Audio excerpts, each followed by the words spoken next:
For today's video, we have a worksheet. It's 2 pages. Our topic for today is round to the nearest 10 and 100s. You can use a number line to help you round numbers. Round 448 to the nearest 10 and to the nearest 100. So here we have is a number line, and on this number line, 448 is located right here, closest to 450. If we were to round to the tens, you have to mark the location of the tens and you look at the ones. So 448 compared to 440 or 450 is closer to 450. So when we round it to the nearest tens, it turns to 450. Now if you were to round to the nearest hundreds, it's a little bit different. So you're going to mark in the hundreds location and you're going to look at the number after it, which in the tens place is a 4. So 448, when we round it to the hundreds from 400 or 500, we can see that it is closer to the 400 than it is to the 500. Therefore, when rounding to the hundreds, anytime you have a number that's less than 5, you round down. And if it's greater than 5, then you round up. In this case, our 4 and the number 4 here in the tens is less than 5, so we will round down to 400. Why do we need to round to the 10th place or to the 100th place, or why do we need to round in the first place? I'll answer that question at the end of the worksheet. For now, just keep in mind when rounding to the tens versus rounding to the hundreds. Okay, round each number to the nearest 10 and nearest 100. Use the number line to help you. So here we have is 166, which is located right here. When we round it to the tens, it is within this area. So it'll be 160 or 170. So 166 to the tens will mark, underline the tens. If we look at the number that's after the tens, which is the ones, and that is a 6. So when a 6 is greater than a 5, we round up. So in this case, 166 is closer to 170 than it is closer to 160. Even though it's drawn like it's a little bit in the middle, but it's actually closer to 170. So rounding to the tens give us 170. Now to round to the hundreds, again, we write the number and we underline where we want to round it, which in this case is the hundreds. We look at the number after it. So 166, we want to round it. Do we want to round it to 200 or do we want to round it to the 100? So 150 is right in the middle right here, and we see that 166 is closer to 200 than it is to the 100. In other words, when you look at the hundreds place, you look at the next number over in the tens, because it's bigger than a 5, you round up. So this we round up, so it's going to come out to 200. Okay. And then from number 2 to 6, same thing. You're going to do the tens place and the hundreds place.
Let's try number 2 together.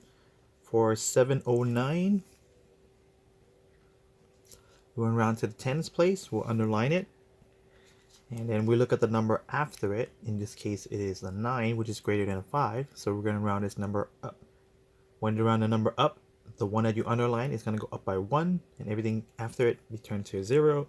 So this is going to be 710, because 709 is closer to 710 than it is closer to 700. And then as you round to the hundreds place, we'll underline it here. From the 709, is 709 closer to 700, or is it closer to 800? So we look at the next number over, because it's less than 5, so we'll round down. So 709 is closer to 700. So we can draw it out here, 700, and then we have the 800. So 709 is going to be most likely very closer to 700 than it is to the 800. Alright, so go ahead and work on the rest of them, and then I'll put 5 minutes on the clock for you.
right, now on to the second page. Again, if you need more time, feel free to pause the video and continue where you left off. Otherwise, let's continue on to page 2. So for the first section, they want us to round to the nearest 10. So here we have is 37. The 3 is in our tens place. So we look at the next number over, which is greater than a 5. So we'll round this number up. And it's going to round into a 40.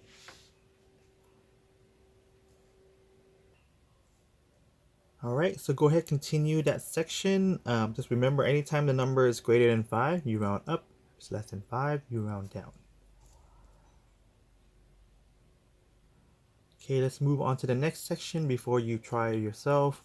Round to the nearest hundreds. So here we have is 218. Let's underline our hundreds place. And we look one number over, it's less than a 5. So we'll round this down. 218, if you can imagine, is closer to 200 than it is closer to 300. So 200. Alright, go ahead and spend some minutes on these two sections.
Alright, let's move on to the next section from number 19. They want us to round to this number and they want us to guess what is the number in the square supposed to be. So this could be 628 or 638. The only way to know is to try it out. So if we were to put 628 and we round in the tens place, we will look at the ones, which is the 8 that's greater than a 5, so we round up, and this would come out to be 630. So the answer would be 628.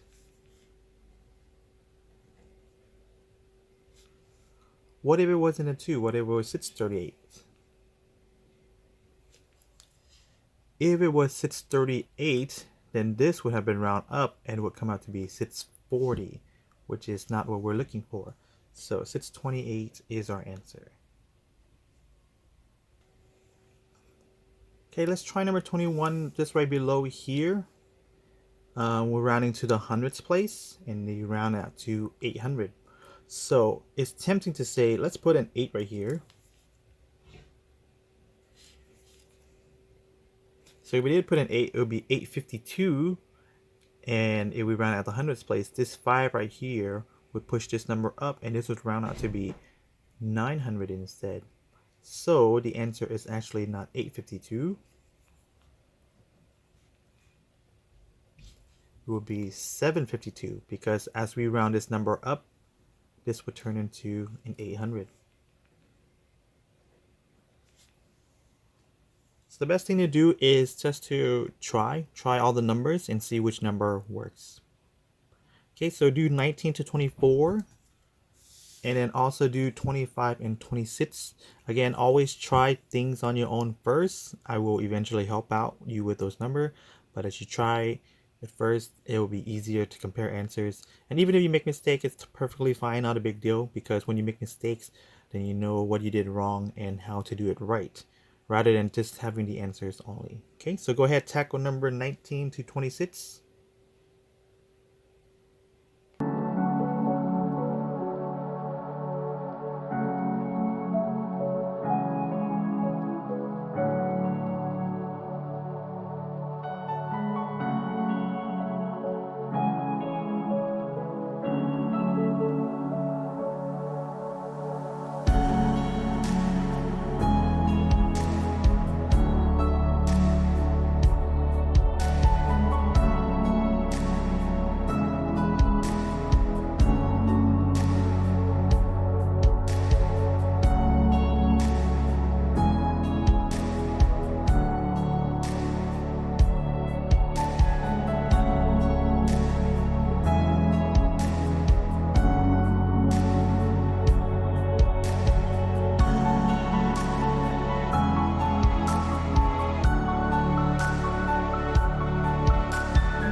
right, number 25 and 26.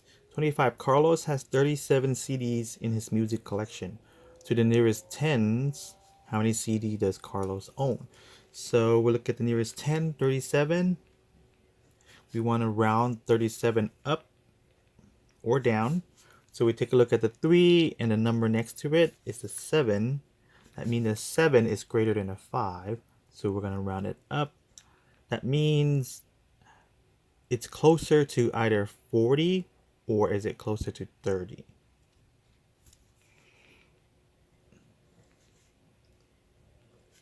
$37 looks most likely closer to 40. Therefore, when you round this up, what does it turn into? Okay, and then number 26, Nathan scored 2,349 points playing a video game. To the nearest hundreds, how many points did he score? So we marked the hundreds place and we checked the number after it to see if we either round up or round down. So 2,349 rounded at the hundreds place. This is the tens place and it's less than a 5, so we're going to round this number down. That means when you round it down, you leave the number, that place value that you're rounding, alone, and everything else turns into a 0. Okay, so going back to the very first question when we asked why do we need to round? Because it's much easier to say, hey, I score about 2,300 points in the game, rather than saying to your friend, hey, I scored 2,349 points. First, you have to memorize the whole number. And secondly, you have to repeat that whole number. Let's say you have like 10 friends and you want to keep saying to your 10 friends, hey, I scored 2,349. Hey, I scored 2,349. Which takes more time than just saying, hey, I scored about 2,300 points. It's much faster. And that's the reason why we round.